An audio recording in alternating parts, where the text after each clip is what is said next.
আজকের গল্প এমন এক জায়গার কথা যেখানে সময় থেমে গেছে, ঠিক সেই মুহূর্তে যখন শেষ মানুষটা চোখ বুজেছিল। আধখানা ভাঙা গেট, উড়ে যাওয়া ছাদ, আর ভিতরে কেউ নেই, অথচ কেউ আছে। এই গল্পের নাম পরিত্যক্ত জমিদার বাড়ি।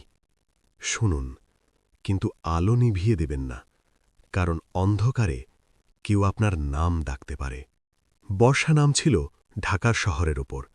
গাড়ির হর্ন, মানুষের চিৎকার, বৃষ্টির ফোঁটার শব্দ, সব মিলিয়ে এক অদ্ভুত গুঞ্জন। কিন্তু আমি সেদিন শহর ছেড়ে বেরিয়েছিলাম, গন্তব্য নড়াইলের এক প্রান্তে, যেখানে মোবাইল নেটওয়ার্ক আধমরা আর রাস্তা শেষ হয়ে যায় এক কাদামাখা পথে। আমার নাম আরিফ, আমি ফটোগ্রাফার, কিন্তু সাধারণ ফটোগ্রাফার না। আমি ভূতির ছবি তুলি। বললে হয়তো হাসবেন, কিন্তু সত্যি বলছি, আমার ক্যামেরায় কখনো কখনো এমন ছবি আসে যেগুলো আমি নিজেও বুঝতে পারি না। একবার এক পুরনো মসজিদের ছবি তুলেছিলাম। পরে দেখি ছবির পেছনে এক মহিলা দাঁড়িয়ে, চোখ দুটো কালো গর্তের মতো। আমি তখন একা ছিলাম, কেউ ছিল না সেখানে। সেদিন আমাকে ফোন দিয়েছিল মামুন, আমার পুরনো বন্ধু। বলল, আরিফ, একটা জায়গা আছে নড়াইলের কাছে, এক জমিদার বাড়ি। ১৯৪৭-এর পর থেকে কেউ সেখানে থাকে না, কিন্তু লোকে বলে রাতে সেখানে আলো জ্বলে, আর কখনো কখনো কেউ গান গায়। আমি হাসলাম। গান? কি গান? জানি না, কিন্তু বলে, আমার চুল বেয়ে যায় রক্তের ধারা। আমার গা ছমছম করে উঠল। সেই গানটা আমি শুনেছিলাম ছোটবেলায়। দাদু গুনগুন করতেন, বলতেন এই গান গাইলে মেয়েটা ফিরে আসে। কোন মেয়ে? জিজ্ঞেস করলাম মামুনকে। জানি না, কিন্তু বলে জমিদারের ছোট মেয়েটা বিয়ের আগে মারা গেছিল, কারণ সে ভালোবাসত এক গরিব ছেলেকে। বাবা রাজি ছিল না, সে নাকি নিজেকে ঝুলিয়েছিল বাড়ির পুরনো আম গাছে। আমি সিদ্ধান্ত নিলাম, যাব। পরদিন সকালে বেরিয়ে পড়লাম, বাসে করে নড়াইল, তারপর একটা মোটরসাইকেল ভাড়া করে চললাম গ্রামের ভিতর দিয়ে। পথে কৃষকরা যখন জিজ্ঞেস করল, কোথায় যাচ্ছেন, আমি বললাম, জমিদার বাড়ির দিকে। তারা চুপ করে গেল। একজন বুড়ো বলল, ওইখানে যাবেন না বাবু, সেখানে রাত হলে কেউ ফেরে না।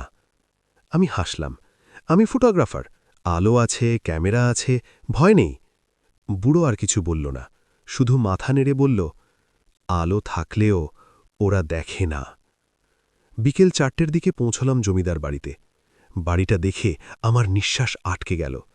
দোতলা, ইঁটের গায়ে সবুজ শ্যাওলা, জানালাগুলো ভেঙে গেছে, দরজা অর্ধেক খোলা, যেন কেউ ভিতর থেকে দেখছে। বাড়ির সামনে একটা পুরনো আম গাছ, ডাল দুটো ভেঙে মাটিতে পড়ে আছে। গাছের ডালে এখনও একটা রশি ঝুলছে। আমি ক্যামেরা বের করলাম। প্রথমে বাইরের শট, ভেঙে যাওয়া গেট, ভাঙা মূর্তি আর সেই আম গাছ। ভিতরে ঢুকলাম। ভিতরে গন্ধ, ভিজে কাঠ, পচা কাপড়, আর কি যেন মাংসের মতো গন্ধ। মেঝেতে ধুলো, কিন্তু কিছু জায়গায় পায়ের দাগ, খালি পায়ের ছাপ, যেন কেউ সদ্য হাঁটেছে। ওপরে উঠলাম সিঁড়ি দিয়ে। সিঁড়ির কাঠ কড়কড় শব্দ করছে। প্রতিটা পা ফেলার সময় মনে হচ্ছিল কেউ পিছনে আছে। ওপরে একটা বড় ঘর, মাঝখানে একটা আয়না, কিন্তু আয়নার কাঁচ ভেঙে গেছে। আয়নার ফ্রেমে লেখা, মৃত্যু আমাকে ছাড়বে না, কিন্তু আমি তোমাকে ছাড়ব না। আমি ক্যামেরা তুলে সেই ফ্রেমের ছবি তুললাম। তখনই, তুমি কে? পিছন থেকে এক মেয়ের গলা। আমি ঘুরে তাকালাম। কেউ নেই, কিন্তু ঘরের কোণে একটা সাদা শাড়ি পরা মেয়ে দাঁড়িয়ে, চুল খোলা, মুখ ঢাকা, হাতে একটা পুরনো কাঠের ডোলনা। আমি ক্যামেরা ঘোরালাম, শাটার টিপলাম, ক্লিক। কিন্তু যখন রিভিউ করলাম, ছবিতে শুধু খালি ঘর, কোনো মেয়ে নেই। তবুও আমি দেখেছি। সন্ধে নামতে শুরু করল। আমি নিচে নেমে এলাম। বাইরে আকাশ কালো হয়ে আসছে, বৃষ্টি শুরু হয়েছে, ফোঁটা ফোঁটা। আমি বাড়ির ভিতরেই থাকব ঠিক করলাম। ব্যাগ থেকে টর্চ, বিস্কুট আর একটা রেকর্ডার বের করলাম। রাতে শব্দ রেকর্ড করব, যদি কিছু হয়। রাত ৯টা, সব নিস্তব্ধ। হঠাৎ, আমার চুল বেয়ে যায় রক্তের ধারা। গান? আমি লাফিয়ে উঠলাম, গলা উপর থেকে আসছে। আমি টর্চ জেলে সিঁড়ি বেয়ে উপরে গেলাম। উপরে ঘরে ঢুকতেই দেখি আয়নার সামনে সেই মেয়েটা দাগিয়ে। এবার মুখ ঢাকা নেই, চোখ দুটো সম্পূর্ণ কালো, কোনো সাদা নেই, গালে শুকনো রক্তের দাগ, মাথার চুলে জট, আর জটের ভেতর থেকে কি যেন ঝুলছে। হাড়? তুমি কে? আমি কাঁপা গলায় জিজ্ঞেস করলাম। আমি রুমা। আমার বাবা আমাকে বিয়ে দিতে চেয়েছিল এক বুড়ো জমিদারের ছেলের সাথে। আমি চেয়েছিলাম রহিমকে, সে আমাদের বাগানের মালি। তুমি মারা গেছ? না, সে হাসল। আমি এখনো বেঁচে আছি, কিন্তু আমার শরীর মাটির নিচে, আর আমার আত্মা এই বাড়ির দেওয়ালে। কেন আমাকে ডাকলে? তুমি আমার গল্প শুনবে, আর তুমি আমার ছবি তুলবে, কিন্তু একটা শর্ত। কি শর্ত? তুমি যদি আমার গল্প শোনো, তবে তুমি আর কখনো এই বাড়ি ছাড়তে পারবে না। আমি হাসলাম। ভূতের গল্পে আমি বিশ্বাস করি না। তুমি ক্যামেরায় আমাকে দেখেছ, কিন্তু ছবিতে আমি নেই। কেন জানো? কেন? কারণ আমি শুধু তোমার জন্য দেখা দিয়েছি। তুমি আমার মতো অন্ধকারে জ্বলো। আমি কিছু বলতে পারলাম না। সে আমার দিকে এগিয়ে এলো, তার হাত বাড়ালো, আমার গালে স্পর্শ করল। ঠান্ডা, যেন বরফের টুকরো। আমি চোখ বুজে ফেললাম। যখন চোখ খুললাম, সে নেই, কিন্তু আয়নার ভাঙা কাঁচে লেখা, তুমি এখন আমার। রাত বাড়তে লাগল। আমি রেকর্ডার চালু রাখলাম। ঘুম আসছিল না। হঠাৎ রেকর্ডারের শব্দ এলো। তুমি কেন এলে?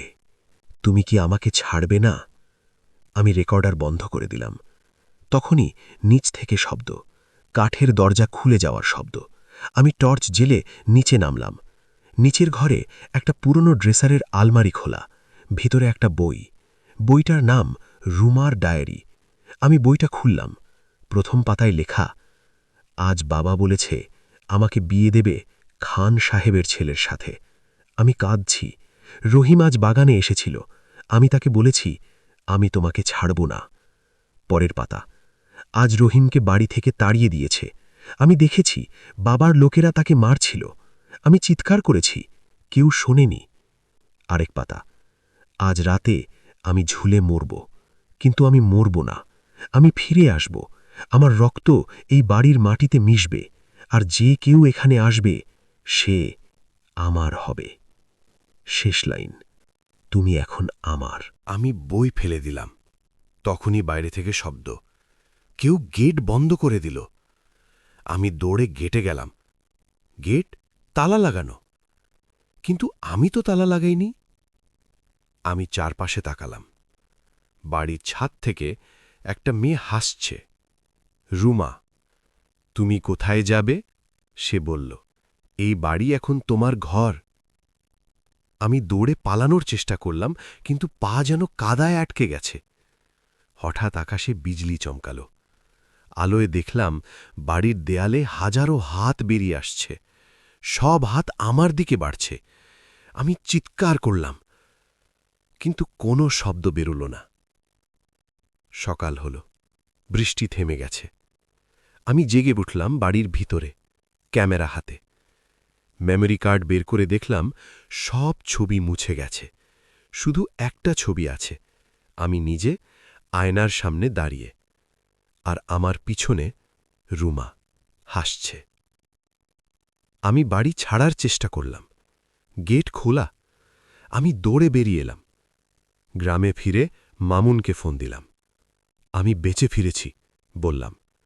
কি দেখেছিস? জিজ্ঞেস করল মামুন। সব দেখেছি বললাম, কিন্তু আমি আর আগের মতো নই। কি মানে? আমি এখন ওদের। ফোন রাখলাম।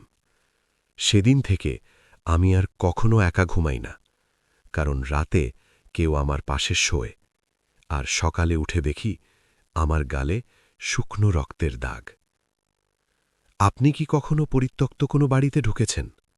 মনে রাখবেন, যদি কেউ আপনাকে ডাকে, উত্তর দিবেন না, কারণ সে আপনাকে ছাড়বে না। এই ছিল পরিত্যক্ত জমিদার বাড়ি। আবার দেখা হবে অন্ধকারে।